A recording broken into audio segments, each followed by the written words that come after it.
Hello guys, welcome to my channel A. Medical Knowledge. Here we are going to discuss about the pharmacology और ये pharmacology जो है हम लिपन code से पढ़ रहे हैं और मैं आपके साथ इजी नोट्स शेयर कर रही हूँ जिससे आप पेपर में ये करके फुल मार्क्स गेन कर सकते हैं। ठीक है, और ये हमारा जो होगा वो लेक्चर 1 होगा। लेक्चर 1 जो है वो हमारे पास आता है कि pharmacology. First of all we have to know about the what is pharmacology. सबसे बेहतरीन है कि फार्मा का मतलब क्या है, ड्रग, और कॉलोजी मतलब स्टडी। तो ड्रग्स की स्टडी जिसे हम कर रहे हैं उसे हम फार्माकोलॉजी कहेंगे। ठीक है, अब ड्रग की स्टडी हम क्यों कर रहे हैं, कैसे कर रहे हैं, इसकी वजह क्या है। अब कोई भी पेशेंट आपके पास आता है तो आपको पता होना चाहिए कि ये ड्रग जो है ये इतनी डोज में देंगे तो ये इफ़ेक्टिव होगी कि नहीं। आगे मैं आपको एक डिटेल में एक एग्जांपल के साथ भी एक्सप्लेन करती हूँ कि ये जो स्टडी है ये हम क्यों कर रहे हैं, मतलब हमें ये मेडिकली क्यों हम प्रिस्क्राइब कर रहे हैं कि ये वाली ड्रग यूज़ करें, तो इसके इफ़ेक्ट बॉडी पे क्या आएगी, ड्रग बॉडी पे क्या करेगी और बॉडी क्या ड्रग के लिए करेगी, ये सारी चीज़ें हम डिस्कस करने लगे। अब इसकी डेफिनेशन देखी जाए तो it is a branch of medical sciences in which we study about the drug and medicine.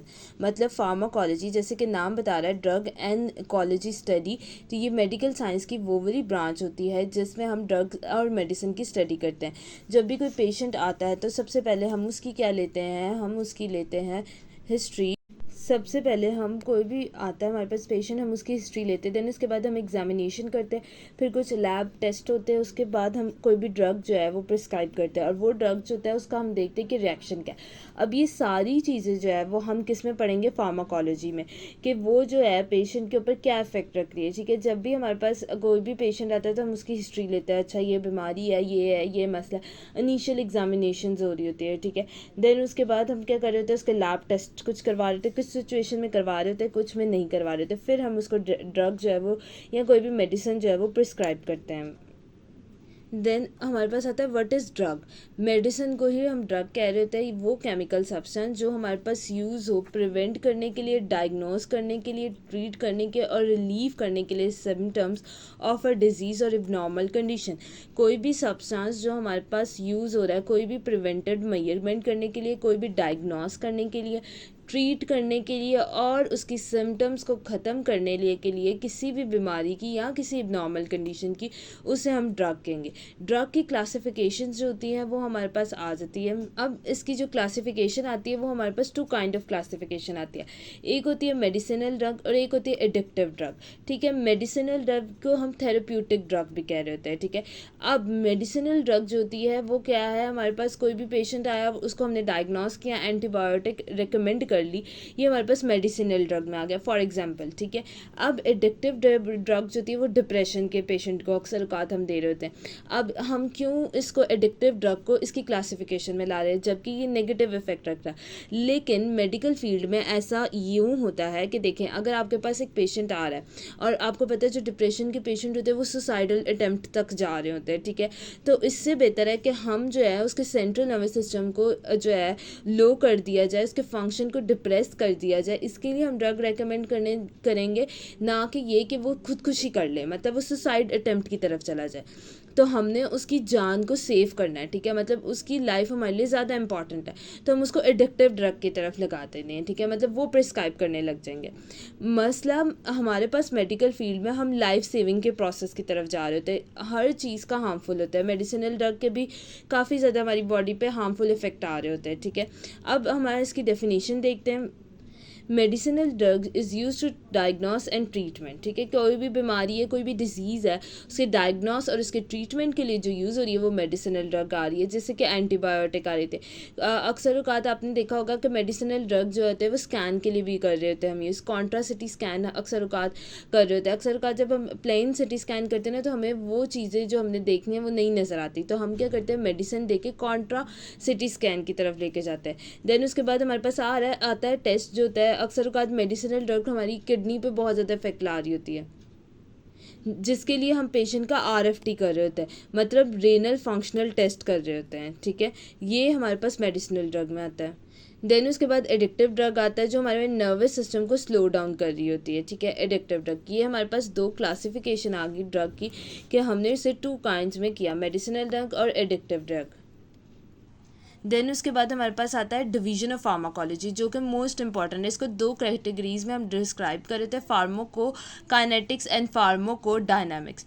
Pharmacokinetics जो होता है ये हमारे पास आता है कि बॉडी जो है वो ड्रग के साथ क्या करती है। कोई दो प्रोसेस हुए ना, आपने कोई भी ड्रग ली तो उस पर बॉडी ने क्या रिएक्ट किया और जो ड्रग है उसने बॉडी पे क्या इफेक्ट किया, मतलब दोनों ऑपोजिट जा रहे हैं। फॉर एग्जांपल मैंने एक ड्रग दी, एक्स ड्रग थी, कोई भी पेशेंट को दी, उस मुझे पता है 85% उसने एलिमिनेट हो जाना है और 15%, फॉर एग्जांपल किडनी की ड्रग थी, मैंने किडनी के लिए दी कि किडनी पे इफेक्ट करे, तो 15% उसने किडनी पे इफेक्ट किया, बल्कि 85% वो एलिमिनेट होगी। इसके मुताबिक मैं उसकी डोजेस सेट करूँगी कि वो 15% ब्लड के अंदर उसने रहना है, तो वो कितनी देर के लिए खाए, कितने टाइम के लिए खाए और किस तरह खाए।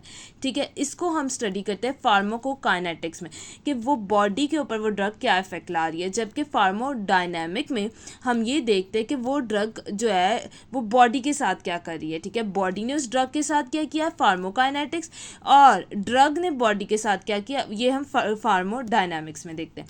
फार्मोकाइनेटिक्स की सबसे पहले बात कर लेते हैं। इसमें क्या है कि ये इसकी 4 प्रॉपर्टीज आती है जो कि मोस्ट इंपॉर्टेंट है। इसमें सबसे पहले ये आता है कि फार्मोकाइनेटिक्स क्यों दे रहे हैं, क्या ऑनसेट कब हो रहा है, कितनी इंटेंसिटी के लिए दे और कितनी ड्यूरेशन के लिए दे। इसके 4 स्टेप होते हैं कि अब्जॉर्प्शन, डिस्ट्रीब्यूशन, मेटाबॉलिज्म और एलिमिनेशन। सबसे पहले हमारे पास आता है अब्जॉर्प्शन।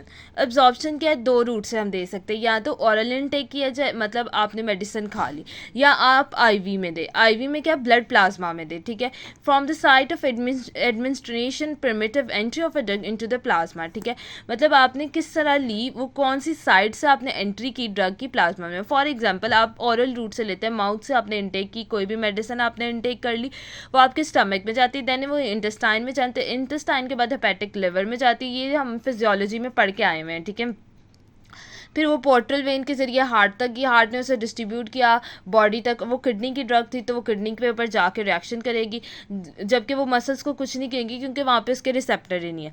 तो ये सारी चीज़ें जहाँ पे अब्जॉर्प्शन मतलब किस साइड से आपने वो अपनी बॉडी के अंदर दी।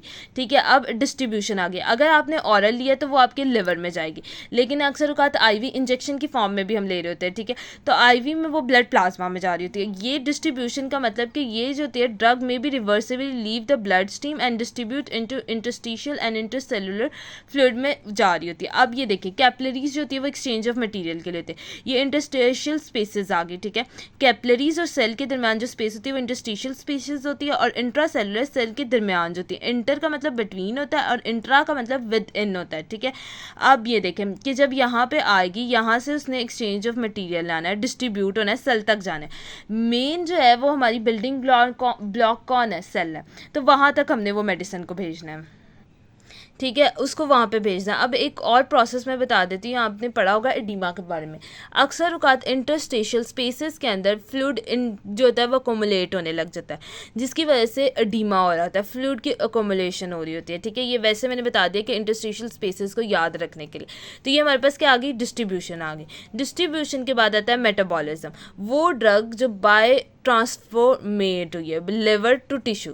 ठीक हो गया, फॉर एग्जांपल मेटाबोलाइज किस तरह होना, आपने ओरल इनटेक कर लिया, सारे रूट से चला गया, अब उसने जाना है 2 प्रोसेस में। या तो अगर वो ड्रग अफेक्टेड है किडनी के लिए तो वो किडनी पे जाके एक्ट करेगी, और उसने मसल बेली को तो कुछ भी नहीं कहना, मसल्स को आपको कुछ नहीं कहना क्योंकि वो ड्रग ही किडनी के लिए थी, मसल्स में तो उसके रिसेप्टर नहीं थे, तो वहाँ पर जाके वो मेटाबोलाइज हो गए। अब एलिमिनेशन आता है। एलिमिनेशन जो होता है ये क्या है कि ड्रग ने एलिमिनेट होना है। ठीक है, अब ड्रग जो होता है वो एलिमिनेट कर रही होती है, ड्रग मेटाबॉलिक्स जो होते हैं वो एलिमिनेट हो रहे थे बॉडी में, किसी फेसेस के जरिए, जो सॉलिड वेस्ट मटेरियल होता है उसके जरिए, सलाइवा के जरिए हो रहे थे। अक्सर औकात आपने मेडिसिन ली होगी तो आप कह रहे होंगे कि मेरा जो है वो माउथ का टेस्ट बड़ा ख़राब हो रहा है और ऐसे अजीब सा फील हो रहा है, तो वो सलाइवा में हो रही होती है। ठीक है, और ब्रेस्ट मिल्क, ठीक है, इसके ज़रिए भी डिस्चार्ज हो रहा है। अक्सर औकात फीडिंग मदर्स जो होती हैं तो हम अक्सर औकात मेडिसिन रेकमेंड करने से पहले उन्हें कह रहे होते हैं कि ब्रेस्ट फीडिंग तो नहीं करें, ताकि वो काफ़ी मेडिसिन जो होती है वो ब्रेस्ट फीडिंग के ज़रिए एलिमिनेट हो रही होती है बॉडी से। ठीक है, तो अक्सर औकात ये कॉन्ट्रा इंडिकेशन में भी जा रही होती है, कुछ बाइल के ज़रिए भी जा रही होती है।